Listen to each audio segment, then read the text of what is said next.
Magandang hapon sa lahat. Welcome sa ating 5 PM edition ng PCSO Lotto Draw Results November 4, 2024 para po sa ating 2D Lotto at 3D Lotto. Para po sa ating 5 PM 2D Lotto Results November 4, 2024. Ang resulta po ay 31 and 5 in exact order.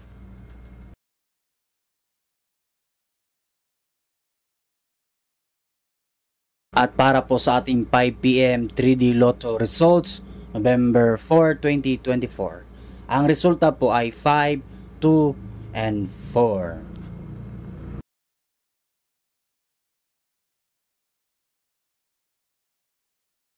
Marami pong salamat sa panonood. Huwag kalimutan paki-subscribe po ng ating YouTube channel.